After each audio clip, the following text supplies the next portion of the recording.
आज हम लोग स्टार्ट करेंगे loss of stock policy, right. जब फायर अकर्ड होती है तो major part of stock is also destroyed, और स्टॉक में जो इन्वेस्टमेंट होता है वो बहुत ह्यूज होता है फॉर एनी ऑर्गेनाइजेशन, ठीक है। तो there is also a loss of stock. तो in this chapter we'll see कि कितना अमाउंट क्लेम करेगा business organisation with the insurance company. We have to find out the amount of claim for the loss of stock which business organisation will claim from insurance company, ठीक है। तो उसका calculation देखेंगे, because जो stock taking होती है वो एक पर्टिकुलर पीरियड ऑफ टाइम में होती है। तो at all the time the details of stocks are not available, कि कितना स्टॉक था अवेलेबल गोडाउन में on the date of fire, ठीक है। For that purpose we need to make trading account and memorandum trading account. Trading account बनाया जाता है और मेमोरेंडम ट्रेडिंग अकाउंट बनाया जाता है to find out the loss of stock, ठीक है। तो लॉस ऑफ स्टॉक का अमाउंट जितना है वो क्या क्लेम करेंगे इंश्योरेंस कंपनी से, वो हमें यहाँ पर कैलकुलेट करना होगा, राइट। तो अब इसके लिए कैसे कैलकुलेट करेंगे। एक तो अगर सारी इंफॉर्मेशन अवेलेबल है तो simply by using this formula, ठीक है, we can calculate the cost of good destroyed by fire, ठीक है। At the beginning of financial year there is a opening stock. जब फाइनेंशियल ईयर शुरू होता है तो कुछ ओपनिंग स्टॉक होता है, ठीक है।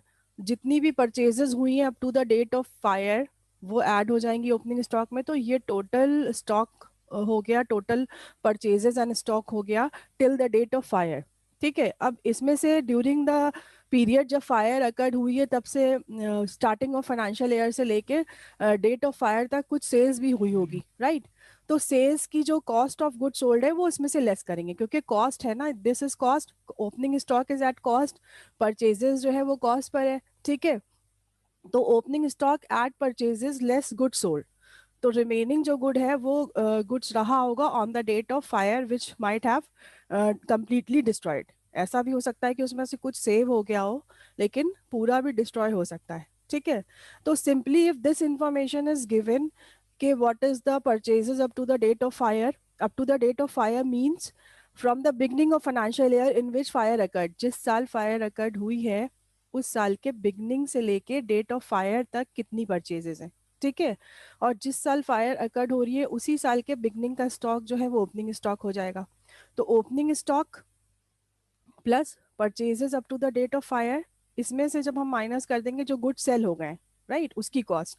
तो गुड जो सेल हो गए, cost of good sold up to the date of fire. Up to the date of fire again means beginning of financial year, जिस साल फायर अकर्ड हुई है उस साल के बिगनिंग से लेके डेट ऑफ फायर तक जो भी सेल हुए हैं गुड्स उनकी कॉस्ट, ठीक है। Cost of goods sold minus कर देंगे तो जो बचेगा, and salvage stock, salvage stock का मतलब जो सेव हो गया, ठीक है, the stock which is not destroyed in the fire, that is called salvage stock, ठीक है।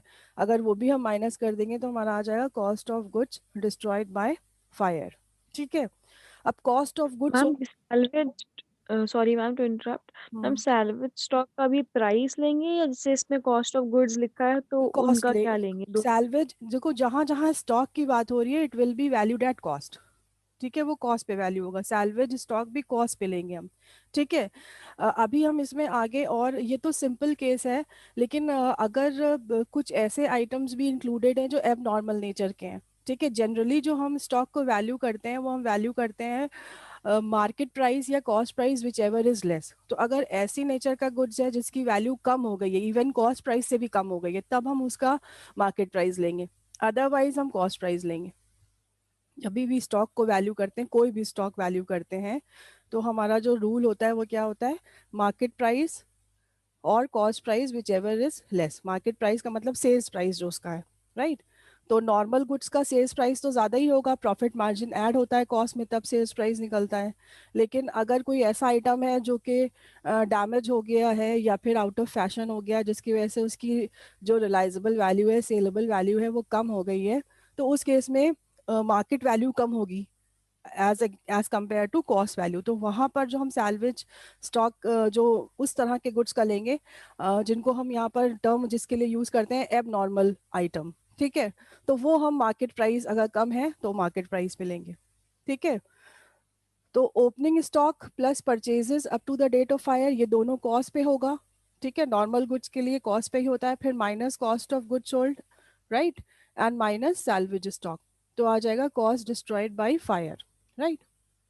अब अगर cost of good sold directly तो गिवन नहीं होगा, but sales and GP might be given, तो उस केस में हमें कॉस्ट ऑफ गुड सोल्ड निकालना पड़ेगा। कॉस्ट ऑफ गुड सोल्ड क्या होता है, सेल्स में से जब हम ग्रॉस प्रॉफिट माइनस कर देते हैं तो कॉस्ट ऑफ गुड सोल्ड आता है, ठीक है, sales minus gross profit, right. तो इसके लिए आपको जीपी रेट गिवन हो सकता है, राइट। अगर जीपी रेट गिवन है तो उस केस में हम ग्रॉस प्रॉफिट निकालेंगे सेल्स पर, सेल्स इनटू रेट अपॉन 100, तो इस तरह से हम जीपी निकाल लेंगे, और जीपी जब हम सेल्स से माइनस करेंगे तो कॉस्ट ऑफ गुड सोल्ड आ जाएगा, ठीक है। ये सबसे पहला सिंपल केसेस है। अभी इसमें और भी तरीके हैं कॉस्ट ऑफ क्लोजिंग स्टॉक निकालने की on the date of fire, ठीक है। लेकिन जब सबसे सिंपलेस्ट फॉर्म के अगर आपको एक छोटा सा क्वेश्चन दे रखा है तो उसमें आपको ये इन्फॉर्मेशन अगर दी है, these things are given, then you have to find the cost of good sold, तो ये जो ऑब्जेक्टिव टाइप क्वेश्चंस है उसमें इस तरह का छोटा क्वेश्चन भी आ सकता है, ठीक है। और अभी हम लोग फुल जो स्टेटमेंट है और पूरा जो तरीका है वो देखेंगे, बट सिंपल केस में पहला केस ये हो गया कि how to find out the cost of goods destroyed by fire, ठीक है। तो ये हो जाएगा फॉर्मूला, राइट। अगर cost of goods sold directly दे रखा है तो दैट यूल टेक, नहीं दिया है तो फिर उस केस में आपको जीपी रेट और सेल्स दे रखा होगा, तो जीपी रेट और सेल्स दे रखा होगा तो सेल्स पे हम पहले ग्रॉस प्रॉफिट निकालेंगे, और उसके बाद कॉस्ट ऑफ गुड्स सोल्ड क्या हो जाएगा, सेल्स माइनस जीपी, ठीक है, दैट इज कॉस्ट, राइट। तो ये एक फॉर्मूला हो गया to find out cost of good destroyed by fire, जो कि क्लेम करेंगे इंश्योरेंस कंपनी से। कभी कभी ऐसा होता है कि जो रेट ऑफ ग्रॉस प्रॉफिट है वो ऑन कॉस्ट दे रखा हो, ठीक है।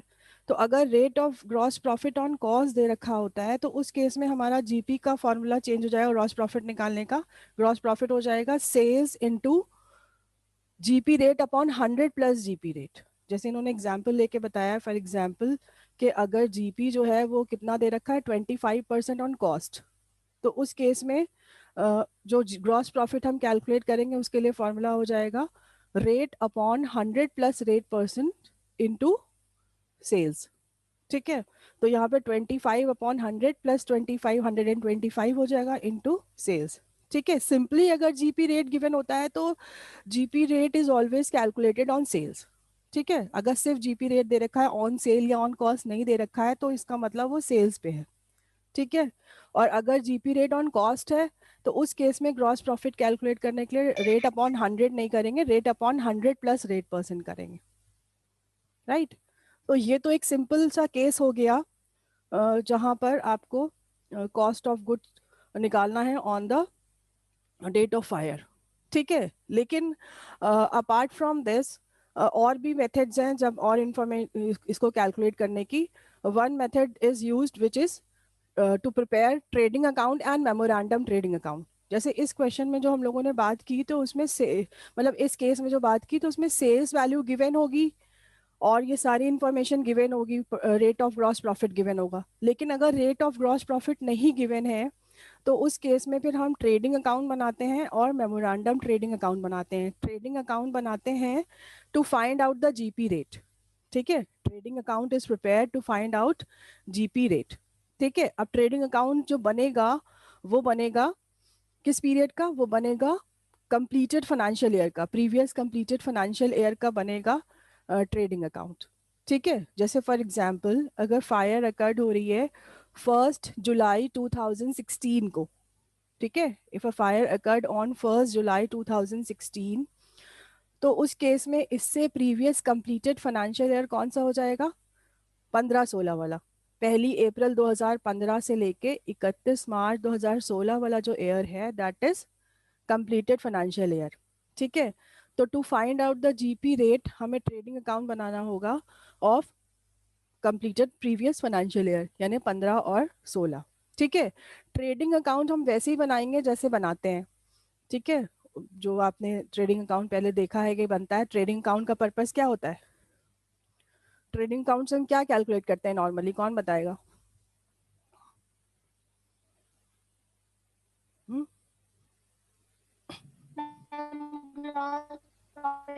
हाँ, ग्रॉस प्रॉफिट कैलकुलेट करते हैं हम, ठीक है। तो gross profit of previous year निकल आएगा ट्रेडिंग अकाउंट जब हम प्रीवियस ईयर का बनाएंगे, ठीक है। तो ट्रेडिंग अकाउंट से ग्रॉस प्रॉफिट निकल के आया है, तो उसके बाद हम लोग जीपी रेट निकालते हैं। पहले ग्रॉस प्रॉफिट निकालते हैं, then GP rate is find out, ठीक है। तो जीपी रेट के लिए सेल्स हम उसी पीरियड की ले लेंगे, उसी के कंपैरिजन में जीपी रेट निकालेंगे। जीपी रेट का फॉर्मूला क्या हो जाएगा, gross profit upon sales into 100, ठीक है।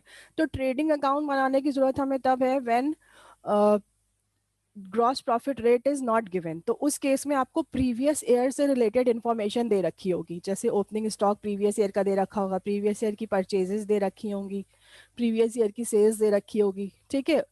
क्लोजिंग स्टॉक दे रखा होगा प्रीवियस ईयर का। तो उसके बेसिस पे you will find out gross profit and then GP rate, ठीक है। उसके बाद हम ट्रेडिंग अकाउंट बनाते हैं। दूसरा हम लोग बनाते हैं मेमोरेंडम ट्रेडिंग अकाउंट, ठीक है। ट्रेडिंग अकाउंट जो है वो बनता है प्रीवियस कंप्लीटेड फाइनेंशियल ईयर का, राइट। और मेमोरेंडम ट्रेडिंग अकाउंट जो बनता है वो बनता है जिस ईयर फायर अकर्ड हुई है उस ईयर का बनता है। पूरे साल का नहीं बनेगा, वो कहाँ से कहाँ तक बनेगा, from the beginning of financial year, जिस साल फायर अकर्ड हुई है उस साल के बिगनिंग से लेके to the date of fire, fire की डेट तक, ठीक है। और मेमोरेंडम ट्रेडिंग अकाउंट से हम लोग जैसे नॉर्मल ट्रेडिंग अकाउंट से जीपी फाइंड करते हैं, लेकिन हम मेमोरेंडम ट्रेडिंग अकाउंट बनाते हैं to find out the closing stock on the date of fire, ठीक है। जीपी हम ऑलरेडी कैलकुलेट करके लिख देते हैं, क्योंकि जीपी रेट हम ऑलरेडी निकाल चुके हैं और आपको इस पीरियड की सेल्स गिवन ही होगी up to the date of fire. तो उसके बेसिस पे जीपी आप खुद से कैलकुलेट करेंगे और उसके बाद हम अकाउंट को बैलेंस करेंगे मेमोरेंडम ट्रेडिंग अकाउंट को to find closing stock on the date of fire, ठीक है। तो दो अकाउंट के थ्रू भी हम closing stock on the date of fire निकाल सकते हैं। उसके लिए हमें क्या क्या बनाना है, एक हमें ट्रेडिंग अकाउंट बनाना है to find out gross profit and gross profit rate. दूसरा हमें बनाना है memorandum trading account to find out the closing stock on the date of fire, ठीक है। इसमें किसी को अभी तक कोई confusion? No ma'am. No ma'am. ठीक है। अभी हम लोग एवरेज क्लॉज और इंश्योरेंस पॉलिसी अभी डिस्कस करेंगे, पहले नो मैम। सिंपल सिंपल वाले केसेस डिस्कस करते हैं, फिर हम लोग इस पर आएंगे, ठीक है। अब हम बिल्कुल सिंपल सा क्वेश्चन एक देखो, अब जो बातें हम लोगों ने अभी तक हमने आपको बताई हैं उससे रिलेटेड दो छोटे छोटे एग्जांपल्स देख लेते हैं, so that things are clarified, ठीक है। अगर बहुत सिंपल इंफॉर्मेशन दे रखी है एक्सक्यूज मी मैम। हाँ बताओ। मैम ये नेटवर्क इशू की वजह से ये थोड़ा कट हो गया। मेमोरेंडम ट्रेडिंग अकाउंट मैम फिर से बता अभी दीजिए। हम इसकी रिकॉर्डिंग शेयर करेंगे बेटा, फिर उसको तुम लोग एक बार फिर से देख लेना जिसको नेटवर्क इश्यूज आ मैम रहे प्लीज आज हैं। हाँ भेज दीजिएगा। यस मैम, हाँ क्योंकि यहाँ हाँ, नेटवर्क बहुत इशू हो रहा है। ठीक है, हम अभी इसकी रिकॉर्डिंग सेंड करेंगे बाद में, राइट। तो yes ma'am, yes ma'am. Memorandum trading account हम लोग बनाते हैं बिगनिंग ऑफ फाइनेंशियल ईयर, जिस साल फायर अकर्ड हुई है उसमें उस ईयर में बनाते हैं, ठीक है। और ये बनता है up to the date of fire. जो पीरियड हम कंसिडर करते हैं मेमोरेंडम ट्रेडिंग अकाउंट के लिए वो हम कंसिडर करते हैं जिस साल फायर अकर्ड हुई है उससे बिगनिंग से लेके up to the date of fire, और इसका पर्पस है to find out the closing stock on the date of fire, ठीक है। Closing stock on the date of fire calculate करने के लिए हम लोग बनाते हैं मेमोरेंडम ट्रेडिंग अकाउंट, ठीक है। तो एक सिंपल क्वेश्चन देखते हैं, find out the value of stock burned by fire from the following particulars, ठीक है। Fire broke out in the factory on 1 October 2015, opening stock on 1 अप्रैल कितना था 2015 में 30,000, यानी जिस साल फायर अकर्ड हुई है उसी साल के ओपनिंग में ओपनिंग स्टॉक कितना था बिगनिंग में ईयर के 30,000। Purchases up to the date of fire दे रखी है 60,000। Rate of gross profit on sale है 20%, ठीक है। मतलब इस क्वेश्चन में ट्रेडिंग अकाउंट नहीं बनाना है क्योंकि रेट ऑफ जीपी आपको ऑलरेडी गिवन है, ठीक है। Sales up to the date of fire amounted to ₹1,00,000, ठीक है। तो अब इस क्वेश्चन को जो हम लोगों ने पहला फॉर्मूला देखा था उस फॉर्मूले से डायरेक्टली भी कैलकुलेट कर सकते हैं, या फिर हम अगर मेमोरेंडम ट्रेडिंग अकाउंट बना के कैलकुलेट करना चाहें तो वैसे भी कर सकते हैं, ठीक है। तो अगर इतनी भी इंफॉर्मेशन दे रखी है और एग्जाम में आपको करना है तो आप उस फॉर्मूले से भी डायरेक्टली कैलकुलेट कर सकते हैं या फिर आप ये अकाउंट बना के कर सकते हैं, ठीक है। तो अगर हम अकाउंट से करते हैं तो उस केस में जैसे हम ट्रेडिंग अकाउंट बनाते हैं उसी तरह से हम मेमोरेंडम ट्रेडिंग अकाउंट बनाएंगे, लेकिन यहाँ पर हम मेमोरेंडम ट्रेडिंग अकाउंट से क्लोजिंग स्टॉक निकाल रहे हैं, ठीक है। तो क्लोजिंग स्टॉक क्योंकि गिवन नहीं है आपको, उसको छोड़ के जो भी इंफॉर्मेशन दे रखी है वो हम ले लेंगे मेमोरेंडम ट्रेडिंग काउंट में। तो जैसे हम ट्रेडिंग काउंट शुरू करते हैं तो ओपनिंग स्टॉक से करते हैं, ठीक है। तो ओपनिंग स्टॉक हो गया 30,000, right. Up to the date of fire purchases आपको दे रखी है 60,000, ठीक है। और इसी पीरियड की जो सेल्स दे रखी है up to the date of fire वो दे रखी है 1 लाख, तो बाई सेल्स ले लिया 1 लाख, ठीक है। अब नॉर्मल जो हम ट्रेडिंग काउंट बनाते हैं उससे जीपी निकालते हैं, लेकिन यहाँ पर हम मेमोरेंडम ट्रेडिंग काउंट बना रहे हैं वो फाइंडिंग आउट क्लोजिंग स्टॉक। तो जीपी कैसे आएगा, जीपी जो आपको ग्रॉस प्रॉफिट रेट दे रखा है उसके बेसिस पे हम जीपी कैलकुलेट कर लेंगे, ठीक है। जीपी रेट आपको सेल्स पर ही दे रखा है 20%, और सेल्स है 1 लाख, तो 1 लाख का 20% हो जाएगा 20,000, ठीक है। तो हमने 2 GP पहले ही से लिख लिया 20,000। अब इस अकाउंट को बैलेंस करेंगे तो you will get 10,000 balancing figure, जो कि आपका क्या हो जाएगा क्लोजिंग स्टॉक, मतलब डेट ऑफ फायर में 10,000 का क्लोजिंग स्टॉक रहा होगा, ठीक है। अब अगर ये पूरा ही स्टॉक डिस्ट्रॉय हो गया तो यही अमाउंट ऑफ क्लेम हो जाएगा। हाँ, इसकी मम्मी को देखो, देखे देखे इन्हें, देखे व्हाट इज गोइंग ऑन? देखे देखे देखे। कौन था ये? Anyways, there is no point wasting time. तो यहाँ पर जो ग्रॉस प्रॉफिट है वो कितना हो गया, gross profit is 20% of sales, that is 1 lakh का 20%, 1 लाख का 20% हो गया 20,000, ठीक है। और बैलेंसिंग फिगर 10,000 हो गया, ये क्लोजिंग स्टॉक हो गया। तो अगर यहाँ पर आपको क्लोजिंग स्टॉक जो है वो 10,000 हो गया आपका, ठीक है। तो अब यही आपका स्टॉक रहा होगा on the date of fire, right. तो सैल्वेज वैल्यू का मतलब होता है कि जो आपका सेव हो गया है स्टॉक फायर से वो कहलाता है सैल्वेज, उसकी वैल्यू जो है वो कहलाती है सैल्वेज वैल्यू। तो अगर इस मान लो इसी क्वेश्चन में 2,000 की सैल्वेज वैल्यू गिवन होती तो एक्चुअल लॉस क्या हो जाता, closing stock minus salvage value, 10,000 minus 2,000, यानी 8,000 का एक्चुअल स्टॉक जो है वो लॉस होता है इन फायर, ठीक है। तो सैल्वेज वैल्यू नहीं गिवन है अगर है क्वेश्चन में, तो उस केस में जो भी हमारा क्लोजिंग स्टॉक की वैल्यू है वही हमारा क्या हो जाएगा, लॉस हो जाएगा, यानी पूरा ही स्टॉक डिस्ट्रॉय हो गया अगर हम ये मान रहे हैं। तो this will be the amount which will be claim from insurance company, ठीक है। तो क्लोजिंग स्टॉक हो गया 10,000, राइट। अब यहाँ पर जो हम ट्रेडिंग अकाउंट जब बना रहे हैं या मेमोरेंडम ट्रेडिंग अकाउंट बना रहे हैं तो वो सेम प्रिंसिपल पे बनता है जैसे ट्रेडिंग या ट्रेडिंग अकाउंट बनता है, राइट। तो हम जो परचेजेस से एडजस्टमेंट हम ट्रेडिंग अकाउंट में कंसिडर करते हैं वही हम यहाँ पर भी करेंगे। जैसे आपको और क्या क्या इन्फॉर्मेशन गिवन हो सकती है, अब हम ट्रेडिंग अकाउंट में और क्या क्या कंसिडर कर सकते हैं, मैन्युफैक्चरिंग एक्सपेंसेस हो गया, वेजेस हो गया, ठीक है, कैरियज ऑन परचेजेस, ये हम लोग कहाँ लेते थे, अगर कैरियज पे की है परचेजेस पे तो that is taken to trading account. तो जो भी चीजें ट्रेडिंग अकाउंट में कंसिडर होती हैं वो सारी इन्फॉर्मेशन हम ट्रेडिंग में कंसिडर करेंगे, राइट। परचेजेस से जो जो एडजस्टमेंट करते हैं वो सारे एडजस्टमेंट करेंगे। जैसे परचेज से क्या क्या एडजस्टमेंट होता है, किसी को याद है? परचेजेस जब हम ट्रेडिंग अकाउंट बनाते थे तो परचेजेस से क्या क्या एडजस्टमेंट करते थे? Purchase return. हाँ, परचेज रिटर्न माइनस होता है। और अगर गुड्स पर्सनल यूज के लिए विड्रॉ कर रहा है प्रोप्राइटर तो वो लेस हो जाएगा, ड्रॉइंग्स ऑफ गुड्स, ठीक है। ड्रॉइंग्स ऑफ गुड्स को हम बाई साइड में भी दिखा सकते हैं या फिर हम परचेजेस से लेस कर सकते हैं, राइट। एडवर्टीजमेंट के तौर पे अगर डिस्ट्रीब्यूट किया है, सैंपल के तौर पे गुड्स डिस्ट्रीब्यूट किया है तो वो भी हम लेस करते हैं परचेजेस से। मतलब यहाँ पर हम वही परचेजेस कंसिडर करते हैं which is available for sale, जो सेल के लिए अवेलेबल है, जो सेल सिंपली अगर हम बस ये ध्यान रखना है हम वही परचेजेस ऑफ स्टॉक या गुड्स कंसिडर कर रहे हैं which is available for sale. तो जो जो इस तरह की अगर कुछ इंफॉर्मेशन दे रखी है, ड्राइंग्स ऑफ गुड्स दे रखा है, free sample distributed, purchase return, तो वो सब परचेजेस से आपका माइनस हो जाएगा, ठीक है। चाहे हम ट्रेडिंग अकाउंट बना रहे हो या मेमोरेंडम ट्रेडिंग अकाउंट बना रहे हैं, तो जिस भी पीरियड से रिलेटेड गिवन होगा वहां पर वो सारे डिडक्शन करेंगे। इसी तरह से सेल्स से हम सेल्स रिटर्न माइनस करेंगे अगर गिवन है तो, ठीक है। इसी तरह से कभी कभी किसी एसेट की परचेज रॉन्गली एंटर हो जाती है परचेज बुक में, तो उस केस में हम उसको लेस कर देंगे, ठीक है। मान लो मशीनरी परचेज हुई है और परचेजेस में इंक्लूड हो गई है तो that will be also deducted from purchases. तो जनरल जो हम एडजस्टमेंट करते हैं ट्रेडिंग अकाउंट बनाने के टाइम पे परचेजेस से, वो सारे एडजस्टमेंट यहाँ पर भी होंगे, ठीक है, इफ गिवन इन क्वेश्चन, अगर वो सारी इंफॉर्मेशन आपको क्वेश्चन में गिवन है तो, ठीक है, क्लियर है यहाँ तक बात? Yes ma'am. Yes ma'am. Okay, तो अब सेकेंड इलस्ट्रेशन में 2-3 पॉइंट उन्होंने ऐड और कर दिए हैं, ठीक है। इन्होंने क्या क्या ऐड कर दिया, यहाँ पे भी आपको जीपी रेट गिवन है, लेकिन जीपी रेट ऑन कॉस्ट दे रखा है। अब शुरू से हम क्वेश्चन पढ़ते हैं आपके लिए।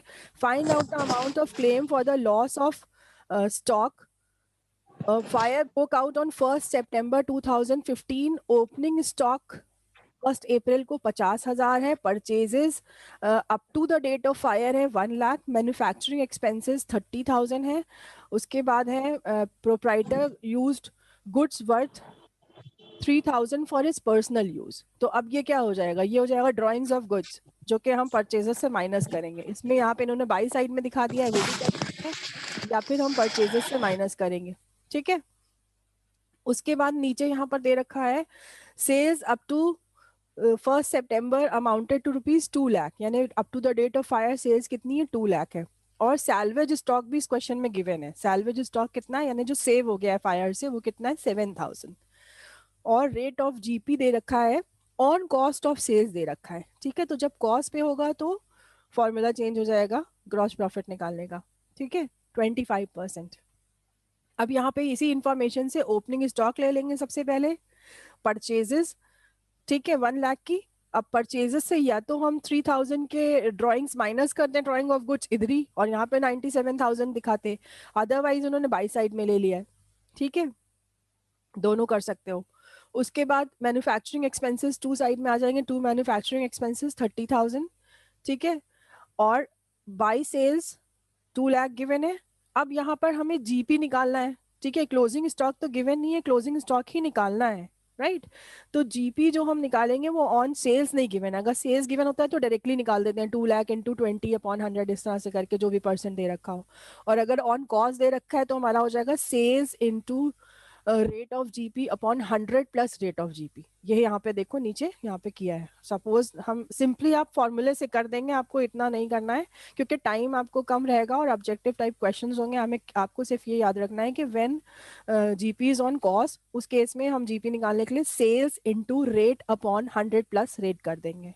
तो 2 लाख इंटू 25 अपॉन 100 प्लस 25 हो जाएगा 125। तो 2 लाख इंटू 25 अपॉन 125 ये हो जाएगा। मैम किस फॉर्मूले से? फॉर्मूला लिख लो, जब कॉस्ट Yes, दे ma'am. रखा हो, जीपी ऑन कॉस्ट दे रखा हो, तो जीपी निकालने के लिए हो जाएगा sales into rate upon 100 plus rate percent, sales into rate percent upon 100 plus rate percent. Simply हम परसेंट रेट परसेंट कंसिडर कर रहे हैं, मतलब 25 अपॉन 100 प्लस 25 और इनटू सेल्स। और अगर कॉस्ट ऑफ सेल्स पे नहीं है, सीधे बस सिर्फ रेट दे रखा है या ऑन सेल्स बोला है, तो सीधे निकाल देंगे। सीधे निकालने का मतलब 20/100 कर देंगे या 25/100 कर देते इस केस में, जैसे अगर सेल्स पे गिवन होता तो, ठीक है।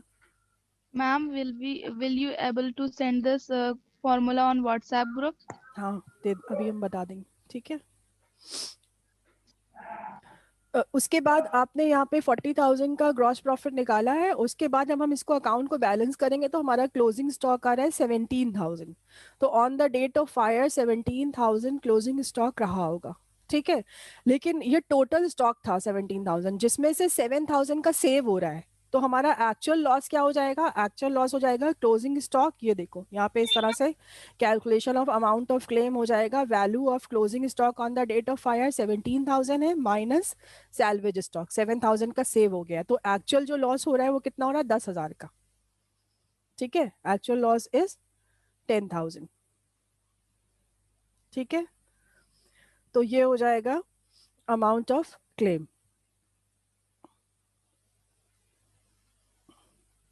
अब ये एक और क्वेश्चन है, question number 3। Value of stock on date of fire 17,000 तो क्वेश्चन में कहीं गिवन नहीं है। बेटा यही तो निकाला है हम, इसी के लिए तो हम क्लोजिंग मेमोरेंडम ट्रेडिंग अकाउंट हम इसीलिए बना रहे हैं, ओके ओके ओके मैम, ठीक है। Yes memorandum ma'am. क्लियर है या देखा बताएं, नहीं मैंने, ठीक है। नहीं मैम वो देखा नहीं मैंने, क्लोजिंग अच्छा स्टॉक अच्छा, देखा ही नहीं था, मुझे लगा ठीक था है शायद ठीक से है, कुछ और निकाला। ओके। तो ये हम मेमोरेंडम ट्रेडिंग अकाउंट इसीलिए बनाते हैं, राइट। तो closing stock on the date of fire हमें पता चल गया टोटल इतना होना चाहिए था, लेकिन सैल्वेज वैल्यू जो है वो 7000 रह गया, तो जो डिफरेंस है that is lost in fire. तो उसके लिए हम इस तरह से स्टेटमेंट ऑफ क्लेम बनाते हैं। स्टेटमेंट ऑफ क्लेम में value of stock on the date of fire 17,000 हो गया, लेस सैल्वेज वैल्यू 7,000 और अमाउंट ऑफ क्लेम हो गया 10,000। ठीक है, मैम 7000 कैसे आई? 7,000 गिवन है क्वेश्चन में, सैल्वेज वैल्यू जो है आपको गिवन होगी क्वेश्चन में। ठीक है, सैल्वेज वैल्यू का मतलब स्टॉक सेव फ्रॉम फायर, जो स्टॉक बच गया, value of stock save from fire. तो ये तो क्लेम करेंगे नहीं, टोटल जो है 17,000 का रहा होगा स्टॉक, जिसमें से 7,000 का ही बचा, बाकी 10,000 का जो है वो फायर में लॉस्ट हो गया। ठीक है, तो salvage value will be given in question. Clear है? Yes ma'am. अब देखो ये जो इलस्ट्रेशन 3 है इसको खुद से देखना, क्योंकि हम यही 3-4 क्वेश्चन इलस्ट्रेशन है। अब इसमें कुछ पॉइंट्स और हैं, जैसे इसमें इन्होंने एडजस्टमेंट ज्यादा दे रखे हैं कि जैसे परचेजेस में गलती से परचेज ऑफ प्लांट जुड़ गया है तो वो माइनस कर देंगे। ठीक है, और परचेज मैनेज, अगर हम परचेजेस पे मैनेजर को कमीशन पे करते हैं तो वो कहाँ जाता है, वो ट्रेडिंग में ही जाता है। कमीशन ऑन परचेजेस जो है वो ट्रेडिंग में आता है। परचेजेस से रिलेटेड जितने भी एक्सपेंसेस होते हैं, दिया हुआ है। हाँ मैम ये ट्रेडिंग अकाउंट तो पूरा मतलब जैसे हम लोगों ने क्लास 10th में किया है। हाँ वही हम वही बोल रहे हैं कि हम ये पूरा नहीं डिस्कस कर रहे हैं, इसको गो थ्रू करना, अगर कोई प्रॉब्लम होगी तो पूछना। हम पॉइंट हम सिर्फ ये बताना चाह रहे हैं यहाँ पर कि जो एडजस्टमेंट हम नॉर्मली करते हैं ट्रेडिंग अकाउंट में वो सब होंगे। ठीक है, कि हम जैसे वेजेस लेते हैं ट्रेडिंग अकाउंट में, परचेजेस से रिलेटेड जितने एक्सपेंसेस होते हैं वो ट्रेडिंग अकाउंट में लेते हैं, तो वो सब एक्सपेंसेस आएंगे यहाँ पर। कमीशन ऑन परचेजेस है, गलती और जो जो एडजस्टमेंट हम परचेजेस से करते हैं वो सारे एडजस्टमेंट यहाँ पे होंगे। ठीक है, बस यहाँ पर क्या है कि नॉर्मल जो ट्रेडिंग अकाउंट बनाते हैं उससे हम जीपी फाइंड करते हैं और क्लोजिंग स्टॉक हमें गिवन होता है, लेकिन यहाँ पे क्लोजिंग स्टॉक निकालना है, जीपी रेट हम प्रीवियस ईयर का कंसिडर कर रहे हैं, प्रीवियस पीरियड का कंसिडर कर रहे हैं, और हम उसके बेसिस पे जीपी रेट पहले से कैलकुलेट करके लिख देते हैं, और बैलेंसिंग फिगर जो है वो हो जाती है हमारी closing stock on the date of fire. ठीक है, तो इसको देखना। अब देखो इलस्ट्रेशन नंबर 4 में देखो कंफ्यूज ना होना, इन्होंने इस तरह से स्टेटमेंट ऑफ पीएल बनाया है, इसकी जरूरत नहीं है, राइट। तो अब यहाँ पर जैसे ये सिंपल है, बिल्कुल सिंपल है, इसमें क्या दे रखा है, 31 मार्च को वो क्लोज करते हैं अकाउंट्स, 31 जुलाई 2016 को फायर अकर्ड हुई है।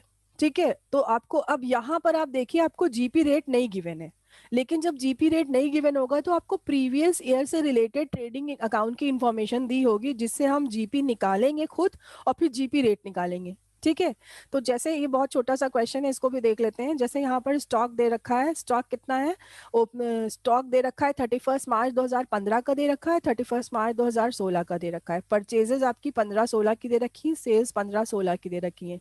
फिर अप्रैल से जुलाई की एक परचेजेस दे रखी है और एक सेल्स दे रखी है अप्रैल टू जुलाई। तो मतलब यहाँ पर आपको प्रीवियस कंप्लीटेड फाइनेंशियल ईयर की कुछ इन्फॉर्मेशन दे रखी है और up to the date of fire दे रखी है। तो इस केस में हम दोनों बनाएंगे, मेमोरेंडम ट्रेडिंग अकाउंट भी बनाएंगे और ट्रेडिंग अकाउंट भी बनाएंगे। ट्रेडिंग अकाउंट बनाने का पर्पस है जीपी और जीपी रेट निकालना, और मेमोरेंडम ट्रेडिंग अकाउंट बनाएंगे हम to find out the value of closing stock on the date of fire. ठीक है, तो अब यहाँ पर ये इन्होंने स्टेटमेंट फॉर्म में बनाया है, लेकिन इतना इस तरह से करने की जरूरत नहीं है, हम जैसा सिंपल करते हैं वैसे करेंगे जैसे ये हमने किया है, राइट। तो अब जैसे यहाँ पे इंफॉर्मेशन पहले देख लो, जो हम लोग ट्रेडिंग अकाउंट बनाएंगे वो बनाएंगे हम लोग 1 अप्रैल 2015 से लेकर 31 मार्च 2016, जो प्रीवियस कंप्लीटेड फाइनेंशियल ईयर है। फायर कब अकर्ड हो रही है, फायर अकर्ड हो रही है 31 जुलाई 2016 को, तो ये 16-17 वाला ईयर हो गया फाइनेंशियल। ठीक है, इससे प्रीवियस कंप्लीटेड फाइनेंशियल ईयर कौन सा हो गया, 1 अप्रैल 2015 से 31 मार्च 2016 वाला जो ईयर है, तो उस पीरियड का हम ट्रेडिंग अकाउंट बनाएंगे। तो अब जो 31 मार्च 2015 का स्टॉक है वही ओपनिंग स्टॉक हो जाएगा, 1 अप्रैल 2015 को यही स्टॉक हो जाएगा। तो पहले हम लोग बनाएंगे ट्रेडिंग अकाउंट। तो यहाँ पे ट्रेडिंग अकाउंट में ओपनिंग स्टॉक हो गया 900, प्रीवियस ईयर की जो परचेजेस है वो ले ली, ठीक है, बाई सेल्स ले लिया, और क्लोजिंग स्टॉक आपको 31 मार्च 2016 का दे ही रखा है, जो फायर से पहले क्या है फाइनेंशियल ईयर है उस एयर की पूरी इंफॉर्मेशन इतनी दी है। तो इसके बाद जो हम लोग निकाल रहे हैं जीपी, यहाँ पे जो निकाला है ये बैलेंसिंग फिगर है, ठीक है। ट्रेडिंग अकाउंट जो बना रहे हैं हम प्रीवियस कंप्लीटेड फाइनेंशियल ईयर का, उससे हम जीपी निकाल रहे हैं। इसकी जरूरत हमें तब है जब जीपी रेट गिवन ना हो, ठीक है। उस केस में हमें ट्रेडिंग अकाउंट भी बनाना होगा। तो अब 9090 जो है वो जीपी आ गया, ठीक है। जीपी रेट हम कैसे निकालते हैं, जीपी रेट हो जाएगा जीपी अपॉन सेल्स इंटू 100, तो उससे रेट आ जाएगा, ठीक है। तो यहाँ पे सेल्स कितनी है 30,300, जीपी है 9090, तो 9090 अपॉन 30,300 इंटू 100, तो हमारा जीपी रेट कितना हो गया 30%, ठीक है। तो जीपी रेट इज 30%। ये जो है गिवन था, इससे पहले जो 2 इलस्ट्रेशन हम लोगों ने देखे थे, यहाँ पे हम लोग कैलकुलेट कर रहे हैं, राइट। अब हम इसके बाद मेमोरेंडम ट्रेडिंग अकाउंट बना लेंगे। मेमोरेंडम ट्रेडिंग अकाउंट जो हम बनाएंगे वो देखो, ये यहाँ पे पीरियड 1 अप्रैल 2016 होगा, ठीक है। By mistake I have written 2015। Memorandum trading account जो हम बनाते हैं वो बनाएंगे 1 अप्रैल 2016 से 31 जुलाई 2016, जो डेट ऑफ फायर है, up to the date of fire बनता है। बिगनिंग ऑफ एयर, जिस साल फायर अकर्ड हुई है उसके बिगनिंग से डेट ऑफ फायर तक, तो 1 अप्रैल 2016 से 31 जुलाई 2016 होगा ये, ठीक है। अब जो लास्ट 31 मार्च को यहाँ पे जो क्लोजिंग स्टॉक है 31 मार्च 2016 को, वही 1 अप्रैल 2016 का स्टॉक हो जाएगा। मतलब नेक्स्ट पीरियड का ये क्या हो जाएगा, ओपनिंग स्टॉक हो जाएगा। तो मेमोरेंडम जो हम शुरू करेंगे वो 1 अप्रैल से है, तो 1 अप्रैल 2016 का जो ओपनिंग स्टॉक है वो कितना हो जाएगा 2200। जो up to the date of fire sales दे रखी है वो हम मेमोरेंडम में लेंगे, 10,400 की थी। इसी पीरियड की परचेजेस भी आपको गिवन है 8,350। अब यहाँ पे जो ये जीपी निकाला है 2 GP 3,120 का, ये जीपी आपका यहाँ सेल्स पे कैलकुलेट किया है। जो हम लोगों ने यहाँ पर रेट निकाला था 30% का, इस रेट से हम लोग इस सेल्स पे जीपी निकाल के यहाँ पे पहले से मेंशन कर देंगे। तो 10,400 का 30% हो जाएगा 3,120, ठीक है। क्योंकि जीपी ऑन सेल्स है यहाँ पर, तो हम सीधे रेट अपॉन 100 करेंगे, 10,000 इंटू 30 अपॉन 100, तो वो हो जाएगा 3,120। अब हम इसको बैलेंस करेंगे तो हमारा क्लोजिंग स्टॉक आ जाएगा 3,270, ठीक है। यही स्टॉक है on the date of fire. यहाँ तक क्लियर है? Ma'am please show the trading account once. Trading account जो है वो हम प्रीवियस ईयर जो कंप्लीटेड फाइनेंशियल ईयर है उसका बनाएंगे। तो बहुत छोटी कम इन्फॉर्मेशन दे रखी है, बहुत ज़्यादा इन्फॉर्मेशन नहीं दे रखी है। ओपनिंग मिनिमम हमें ओपनिंग स्टॉक, परचेजेस, सेल्स इतना चाहिए, ठीक है, और closing stock for trading account.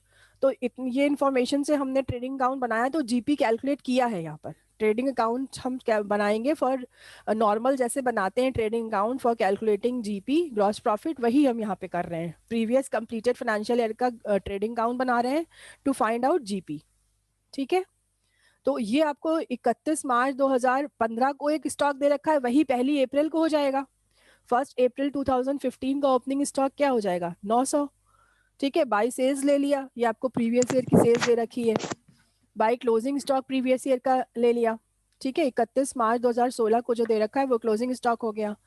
Purchases दे रखी है प्रीवियस कंप्लीटेड फाइनेंशियल ईयर की, इसको बैलेंस करने पर हमारा 9,090 का अमाउंट आ रहा है।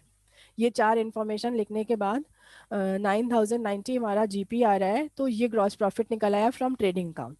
तो ट्रेडिंग अकाउंट से हम ग्रॉस प्रॉफिट ही निकाल रहे हैं, ठीक है। और उसके बाद हम जीपी रेट निकाल लेंगे। तो जीपी रेट हम उसी पीरियड की, जिस पीरियड का ग्रॉस प्रॉफिट है उसी पीरियड की सेल्स पर हम जीपी रेट निकालेंगे। तो जीपी अपॉन सेल्स इंटू 100, तो ये हो जाएगा 30%, ठीक है। तो ट्रेडिंग अकाउंट का पर्पस क्या है, to find out gross profit and gross profit rate. और अगर ये गिवन है तो हम सीधे डायरेक्टली मेमोरेंडम ट्रेडिंग अकाउंट बनाएंगे, ठीक है। तो जीपी रेट अगर गिवन होगा तो हमें सीधे क्या बनाना है, मेमोरेंडम ट्रेडिंग अकाउंट बनाना है। अमाउंट ऑफ क्लेम अभी हम लोगों ने ये देखा भी था, यहाँ पे हमने फिर से आपको बताया। अब ये हम लोग आगे समझ लेते हैं, इसमें इससे रिलेटेड आगे क्वेश्चंस होंगे कि जैसे यहाँ पर तो हमने मेमोरेंडम ट्रेडिंग अकाउंट से क्या निकाल लिया, यहाँ मेमोरेंडम ट्रेडिंग अकाउंट से हम लोगों ने निकाल लिया closing stock on the date of fire, ठीक है। अब स्टेटमेंट ऑफ क्लेम में और क्या क्या होगा? स्टेटमेंट ऑफ क्लेम, अभी हम लोग जो बात कर रहे थे वो अभी जितना भी हम लोगों ने डिस्कस किया है that is related to a case जहां पे एब नॉर्मल आइटम गिवन ना हो। ठीक है। एब नॉर्मल आइटम हम उनको बोलेंगे कि जैसे जो नॉर्मल प्रॉफिट है, वो कंपनी का जो नॉर्मल रेट ऑफ रिटर्न होता है वो कुछ और होता है, लेकिन कभी कभी ऐसा होता है कि कुछ गुड्स डिस्ट्रॉय हो गए, डैमेज हो गए, जिसकी वजह से उनकी वैल्यू कम हो गई, तो उस पर वो प्रॉफिट नहीं मिलेगा जो नॉर्मल गुड्स पे मिलेगा। ठीक है। तो अगर एबनॉर्मल आइटम गिवन नहीं है बिल्कुल भी क्वेश्चन में, तो इन दैट केस हमारा सिंपली जो स्टेटमेंट ऑफ क्लेम हो जाएगा वो क्या हो जाएगा?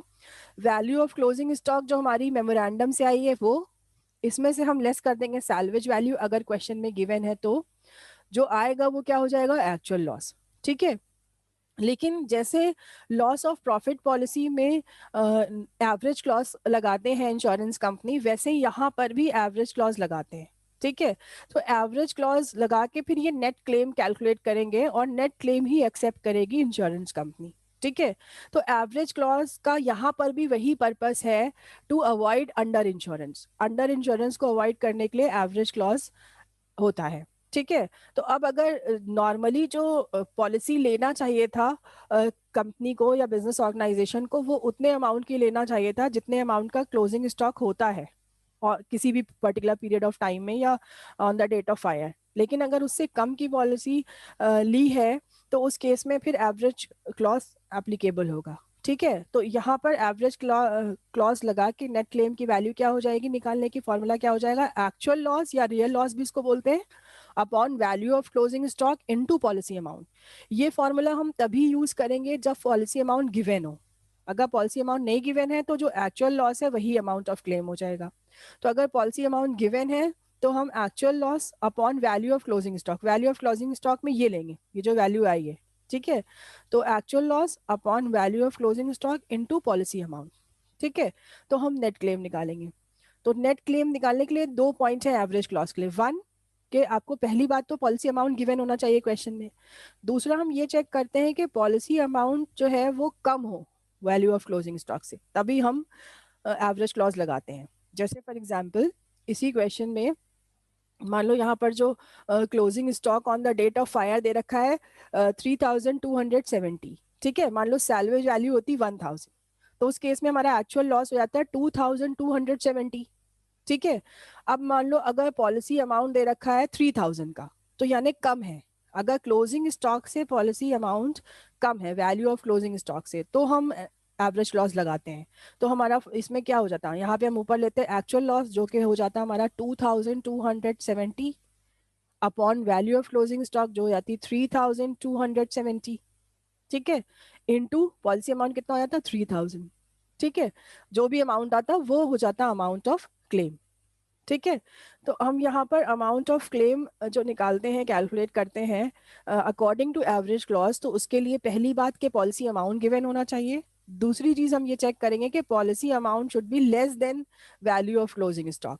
अगर पॉलिसी अमाउंट ज्यादा है, इसी केस में मान लो पॉलिसी अमाउंट होता है 4000, तो फिर जो एक्चुअल लॉस होता है वही अमाउंट ऑफ क्लेम हो जाता है, फिर हम ये फॉर्मूला नहीं लगाते। तो नेट एवरेज लॉस तभी लगाया जाता है जब अंडर इंश्योरेंस हो। अंडर इंश्योरेंस यहाँ पे तब है जब आप कंपनी ने पॉलिसी जो ले रखी है वो क्लोजिंग स्टॉक की वैल्यू से कम की ले रखी है। ठीक है। सैल्वेज वैल्यू के बाद का लॉस नहीं देखेंगे हम, उससे पहले क्लोजिंग स्टॉक से अगर के से अमाउंट, क्लोजिंग स्टॉक के अमाउंट से अगर कम की पॉलिसी ले रखी है तो वो अंडर इंश्योरेंस है। ठीक है।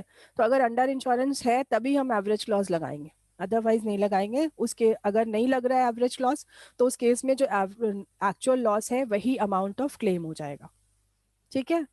तो एवरेज क्लॉज एप्लीकेबल करने के लिए 2 बातें कि पॉलिसी अमाउंट गिवन होना चाहिए, दूसरा policy amount should be less than value of closing stock.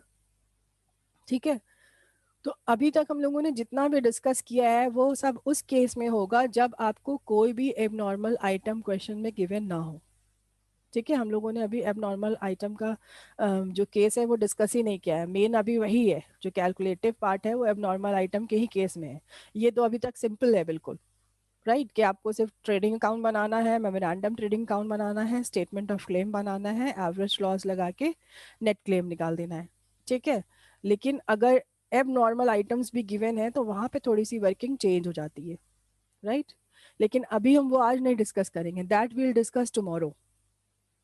पहले इतना समझो, एबनॉर्मल आइटम को कंसिडर किए बिना, ठीक है।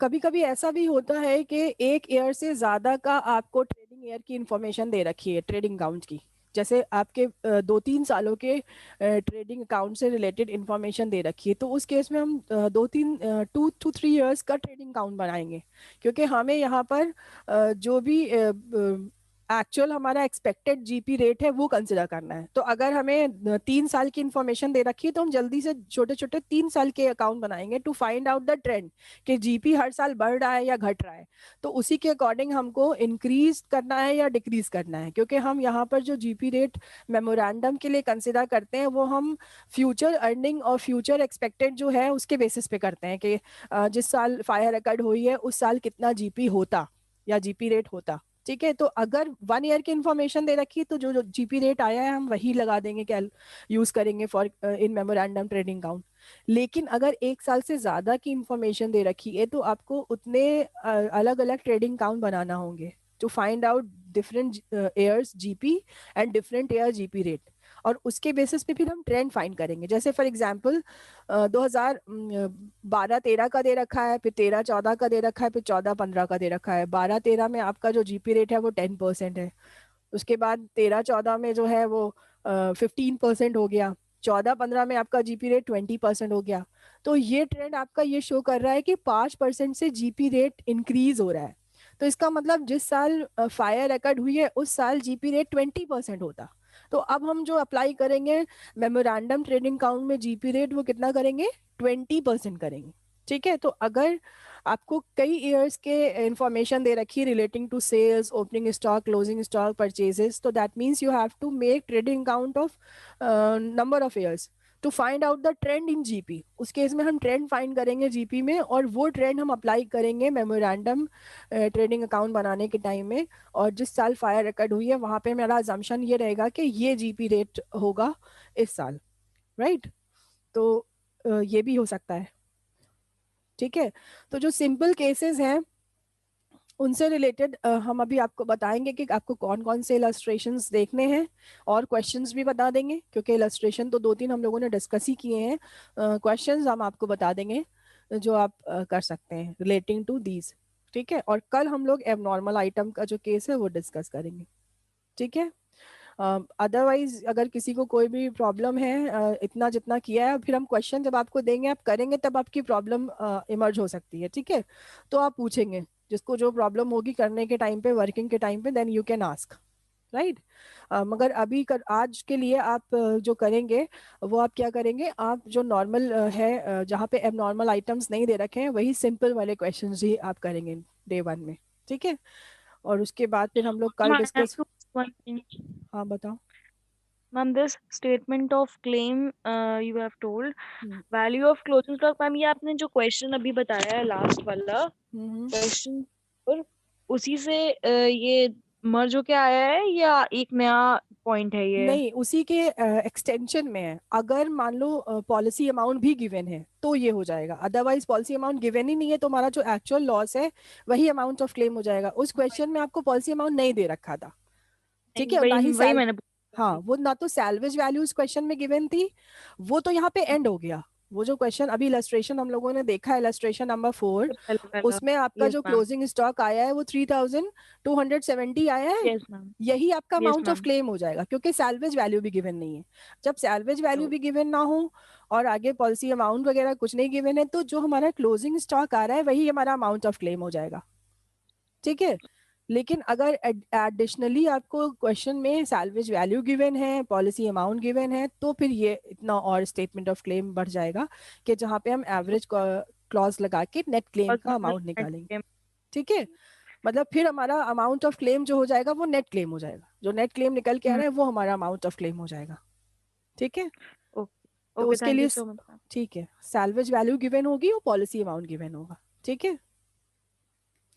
तो इससे रिलेटेड जिसमें ये दोनों चीजें गिवन होंगी हम वो क्वेश्चंस भी आपको बताएंगे, वो आप करिएगा। और अगर किसी को कोई प्रॉब्लम होती है तो यू कैन आस्क। और एब नॉर्मल आइटम्स के हम अभी नहीं हमने आज डिस्कस किया, दैट विल डिस्कस टुमारो.